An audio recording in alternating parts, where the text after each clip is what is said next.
Please join in back. There is some technical slang. Kindly bear. Please come in quickly.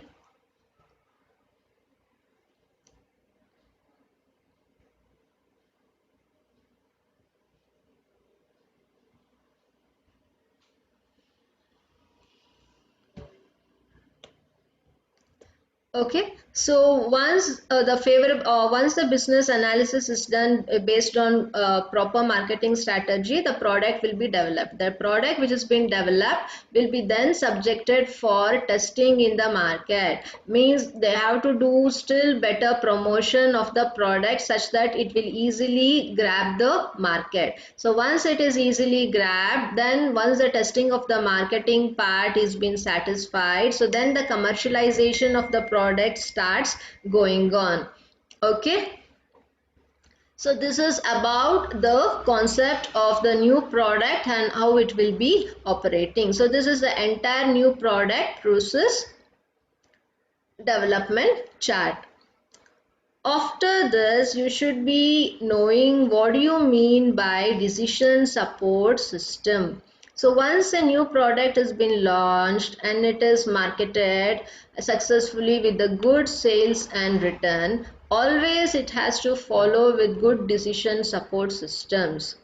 So this good decision support system is always embedded with computers. So what do you mean by it? So decision support systems are a class of computer-based information system which includes knowledge-based systems that support the decision-making activities. When it is a new product and taking the decision in a right way is very difficult. So this decision support systems which are embedded in the computer related to software, so it will always help in storing the data, maintaining a good management information system, also a knowledge based system. So based on the MIS information, so this MIS information provides the entire information about the survey of the market, what is going on currently, what is the trend, what is the share of the other market in the other product in the market. Okay, and related to that you can see how and where the position of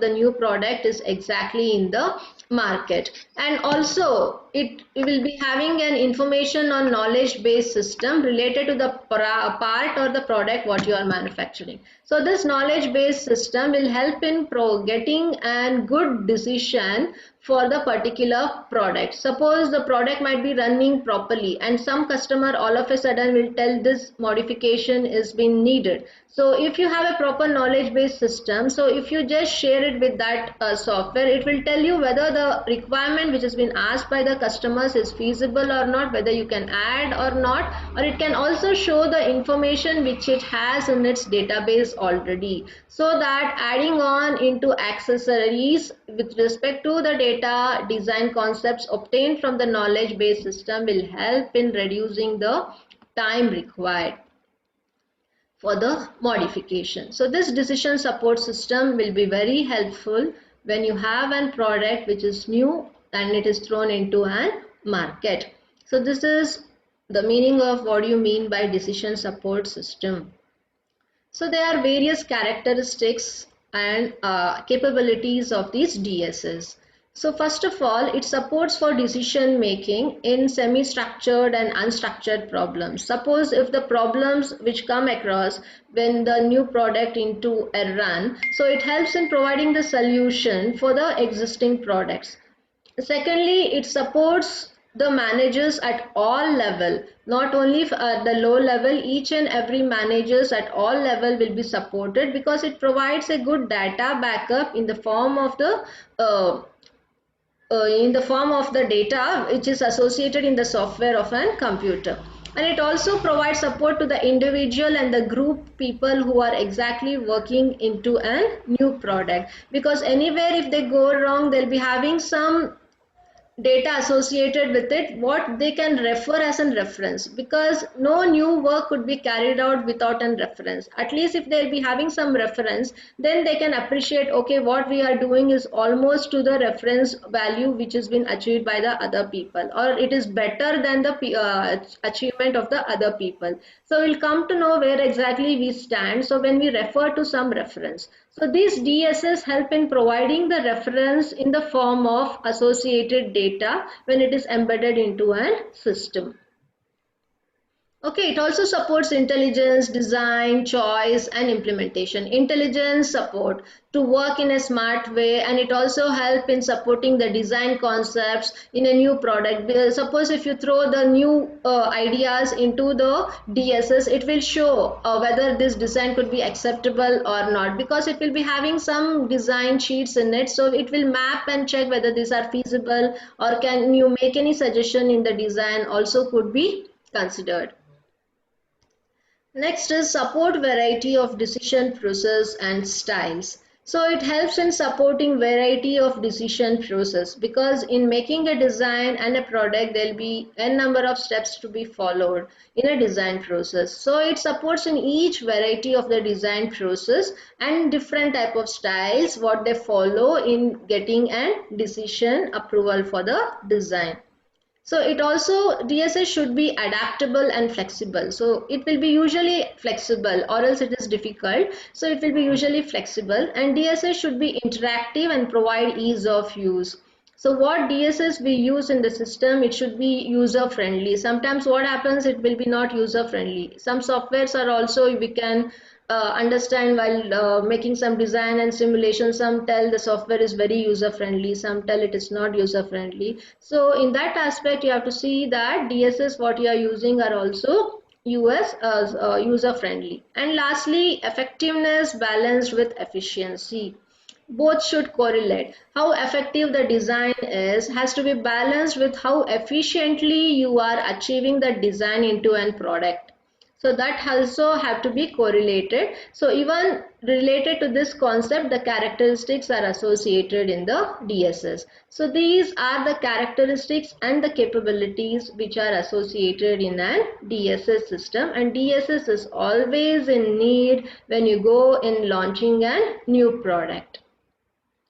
So if they ask you to explain what is decision support system, how it is related to a new product development, you should be able to correlate the new product development to the decision support system, saying that these are the characteristics and capabilities which would be achieved.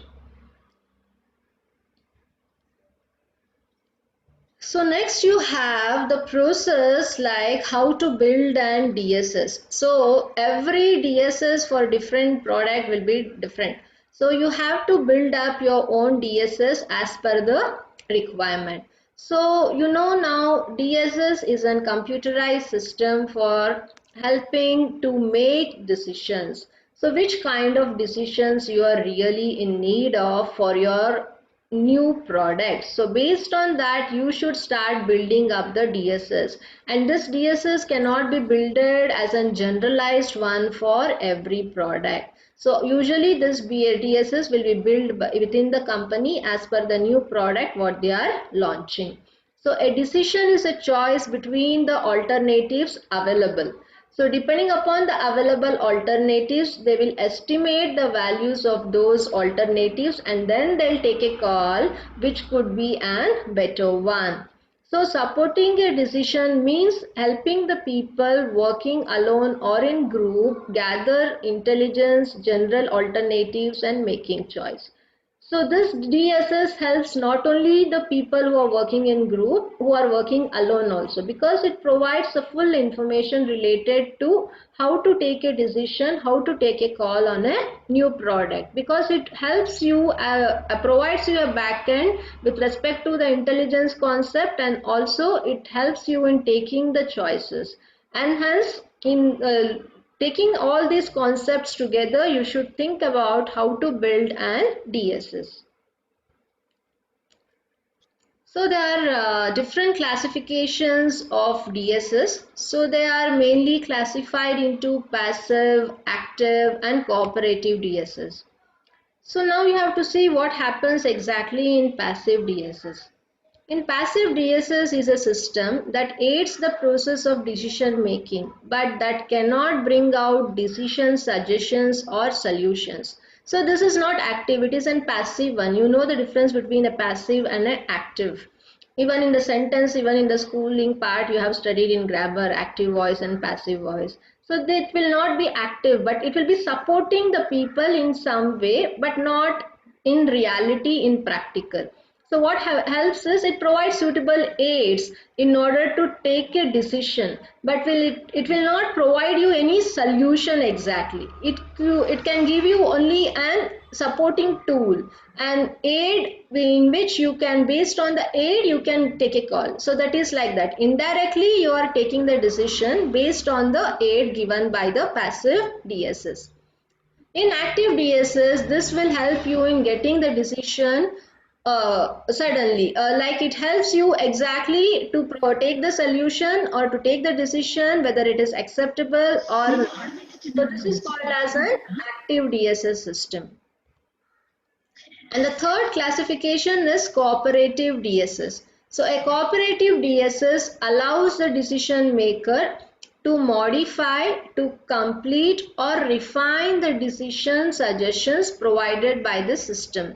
So when a new product has been launched, a system will provide some suggestions. So this cooperative DSS think about the suggestions given by a system, and it modifies if needed, and it completes the suggestion if needed, and it also refines the given decisions if needed, and finally it provides an optimized decision for a new product. So this is very useful in comparison with that of active and passive DSS. So these are the three types of DSS which are available.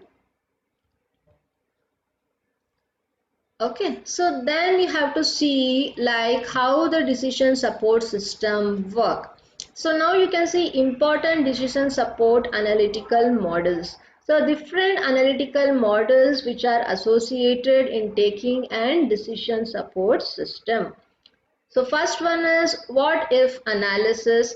So second is sensitivity analysis. The third is goal seeking analysis. And the fourth is optimization analysis. So what if analysis is the very beginning thinking and the suggestions which are being given when the product is very new to the market. We can just have a look. So by observing how changes to selected variables affect the others. If it is not readable, I will explain here only. So what if? Observing how changes to selected variables. So like when you throw the product into the market, so you will observe how the changes are going on. So how the analysis has to be done. So because in the beginning when it is a new product, no one will be knowing exactly how it reacts, what could be its analysis, if it is of very good, feasible or unfeasible, acceptable or unacceptable, you don't know. So this DSS in the first model will help in analyzing all these categories. So this is related to what if analysis. And then the sensitive analysis. So this helps in observing how repeated changes to a single variable affect the other variables. So you'll be having n number of variables in the product. So it helps in observing the repeated change. Suppose you are getting repeated changes in a particular variable. So if that is happening, it will obviously affect the other variables which are present in a product. So this sensitive analysis tool, what you have in DSS, which help in understanding the variation graph, what you are getting on the parameters of the product due to continuous change which is happening in only one variable. So you may get a linear graph, and you may get an haphazard variation, you may get an stagnant, or you may get an saturated graph of a particular period of time. So this helps in observing the sensitive analysis. So based on that, then the people can think about whether to change this single variable or modify or to remove only if it is affecting the product to a major extent. So this is about the sensitive analysis. Next is goal seeking analysis. So this goal seeking analysis helps in achieving the required goal or the task for the product. Any product, the goal or the task will be nothing but capturing a huge amount of market, so they get good sales and return profit, and they enjoy the maturity stage with good profit for a larger period of time. So this will be the main goal for any product. So this goal-seeking analysis helps in making repeated changes to the selected variables until a chosen variable reaches a target value. So I told you already there will be many number of variables. So these variables will be kept on changing until that variable reaches the target value. If the target value is reached, then ultimately the result will be very good, and finally you will be getting good sales and returns. So this helps in achieving the goal of the product. Next is optimization analysis. So this optimization analysis helps in providing an optimized result for an longer existence of the product. The longer existence in a product will help in achieving the required good run of returns for longer period of time, because you can see some of the products who can achieve a good return but they cannot withstand for a longer period of time. They should be having some stability in the product, and hence in order to achieve the stability, an optimized route has to be designed, and this optimized route will be achieved by this type of analysis, what we call it as optimization analysis. So this optimization analysis is based on our cooperative DSS system, because in cooperative DSS system you can modify, you can refine, and you can complete any changes if it is needed. So only this DSS methodology will help in achieving optimization analysis for any product which is thrown into the market. So these are the classifications of DSS and how an analysis of DSS system will be done for any product which is new. If they ask you what do you mean by DSS system, how do you build an DSS system, what are the characteristics, so you should be able to explain with an analytical model as well.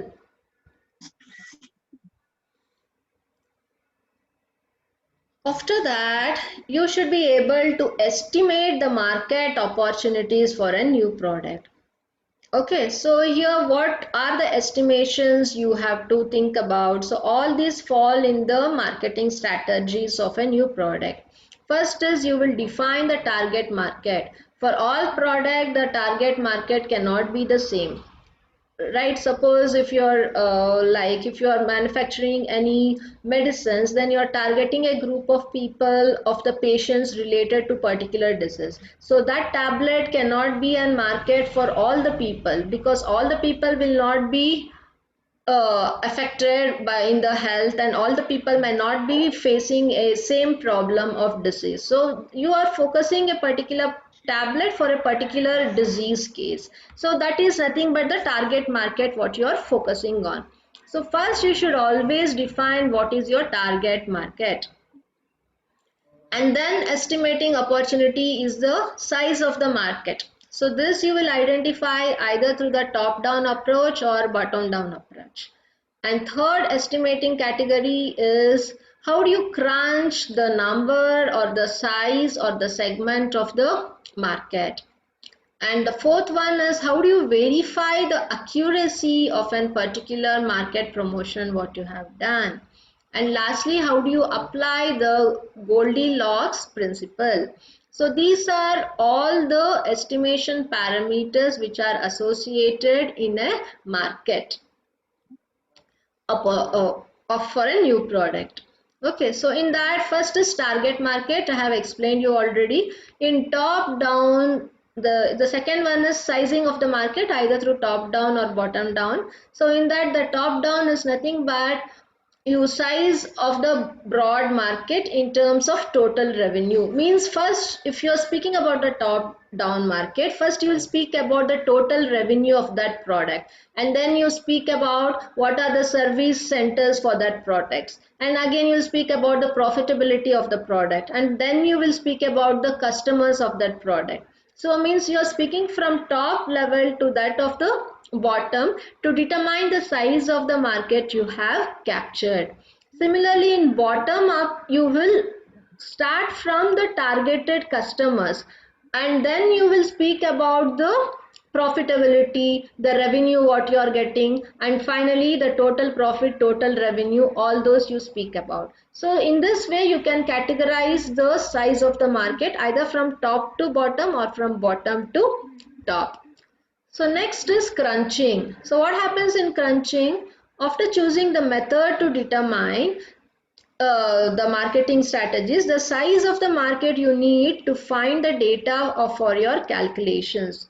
Means once you have decided which method you are opting, the methods I have told you these are the estimating market methods. So after you evaluate which method you are opting, then you should go for crunching. So crunching happens only if you have gathered the data related to the size of the market what you have. Then only it helps in crunching and providing a proper numerical value for the market what you have grabbed for a particular product. This is about the crunching part. And next is accuracy. How do you achieve the accuracy of the market size? You cannot achieve accuracy by evaluating only one method of marketing opportunities. So what you have to do is you will first do a marketing opportunity estimation by defining the target market, the size of the market, and apply the Goldilocks principle.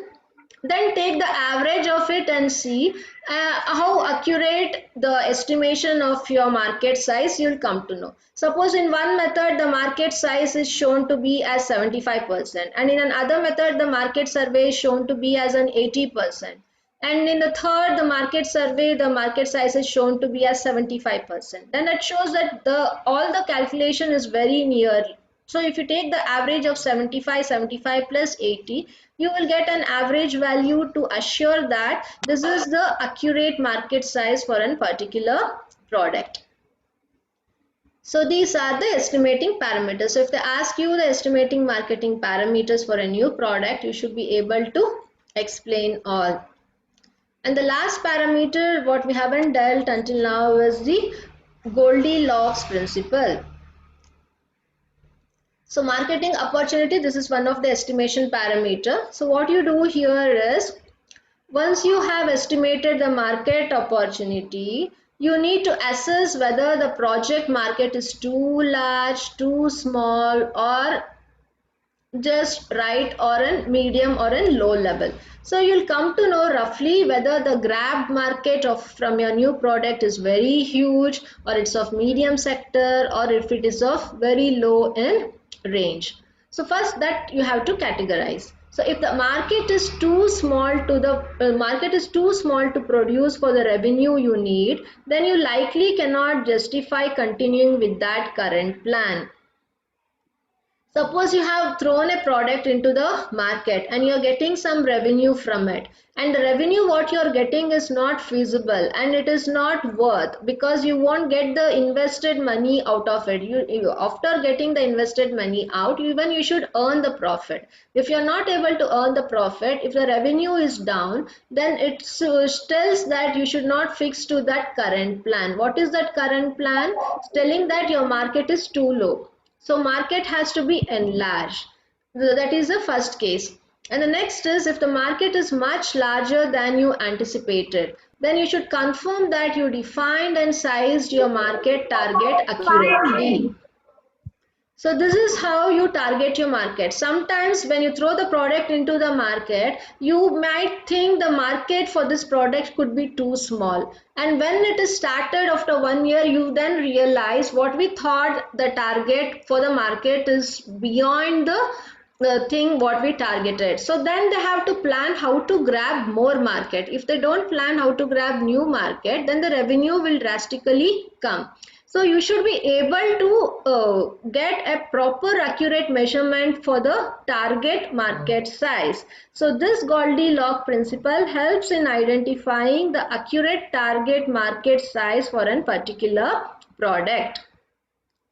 Thirdly, the third option is if your market is well defined and sized accurately, then you will consider how you would keep up with demand if you were the only supplier. If you were the only supplier, how you will maintain the demand for your product. How these insights would shift the competitive landscape and whether the pace and scope of your product development plan supports the market opportunity. If you are the whole and sole authority and the in charge person for this product in throughout the country, then how you will fine tune to grab the market so that you will be achieving the competitive required landscape, the pace and the scope for the product development. So this will be a huger task. So all these type of strategies can be solved by using the Goldilocks principle. Okay, so these are the 4 to 5 methods of market opportunities, how to estimate the market opportunities. So if they ask you to how to estimate the market opportunities for a new product, then you should be able to explain all these estimation parameters. So in the next class we will be dealing about how to focus related to the financial control aspect of a new product, how to implement in actual a new product development into the market. While entering the market, what are the entry decisions should be think about. Finally, how you launch a new product and how you track the status of a new product program, and what is the concept associated in redesigning of a new product if needed. So all these concepts will be explained in the next class tomorrow in our second hour class from 9:30. Okay. Okay, ma'am. Yeah, now you are free to ask doubts. Hello. Hello.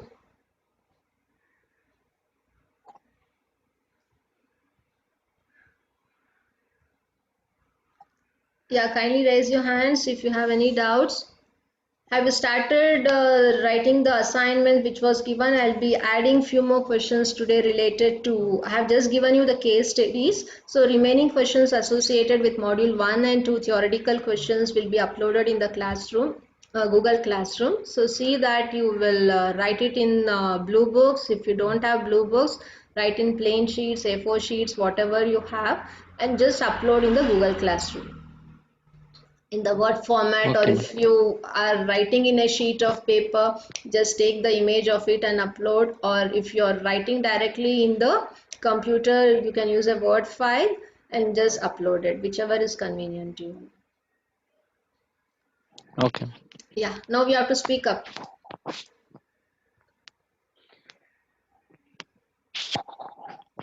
What did you understand from this class?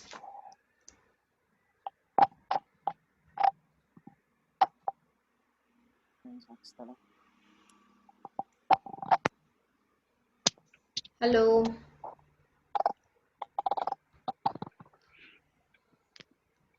Yes, speak up before taking the attendance.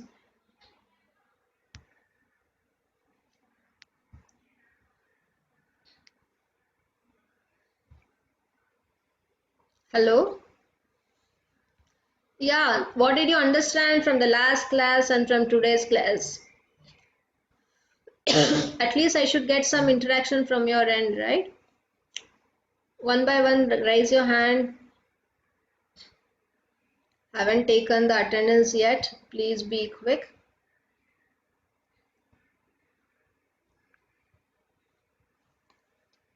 So what was the basic, how you can relate a new product into a product lifecycle management? If you don't answer this, I'll throw this question to the assignment. Any one of you kindly raise your hand and answer. We were speaking about product lifecycle management, then we went for product data management, and then finally we started with product design and we concluded also, and now it is related to the new product development. So is there any correlation between a PLM to a new product development, or it is totally a different scenario? Yes, Mr. Narendra Kumar.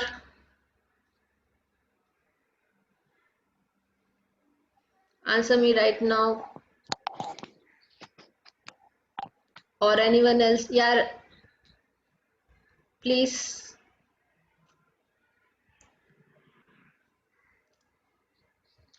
Yeah, Rashi.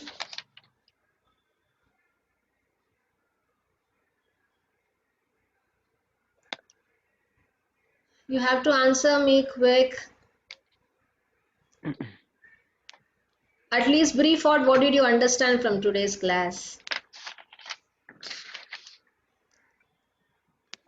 Yeah, Taslim. Yes, ma'am.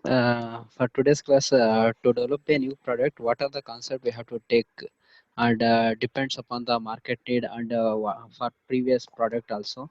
Hmm. And also for if we have to manufacture a new product, we have to take some decisions also Right. while the product will be entering in the market. Hmm. Okay, good. Then what else? And then in the market also, any extra need is there for the required product, Hmm. that also comes under in decision support system. Right. That's it, ma'am. Yeah. Yeah, Mr. Narendra Kumar, you were telling something.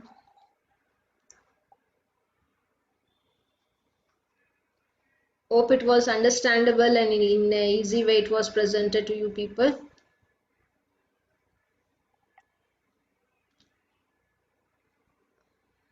Was the concept made clear? At least reply. Yes, ma'am. Okay, so now how many of you are there? Only 22 peoples. What about the others? Where did they go? I don't know. Don't know. Ma'am, our class has been started, ma'am. So few people went there. What? OR class, Nitya ma'am's class has been started. No, how it could be done in the same time? At 3:40 they have been started, ma'am. Okay, fine. So totally when they joined, how many were there? Fine, I will see the previous record. I'll come to know. Just give me an okay. I'll take a screenshot. I'll get to know who people are available for the attendance. Okay. Fine. I will be uploading you the classes with the in a Google Classroom with the assignments. See that by Monday, hopefully you will complete those assignments. Okay. Yes, ma'am. Yes, ma'am. Yeah. Thank you. Take Yes, care ma'am. then. Yeah. Bye bye. Okay. Thank you. Bye, ma'am. Bye bye.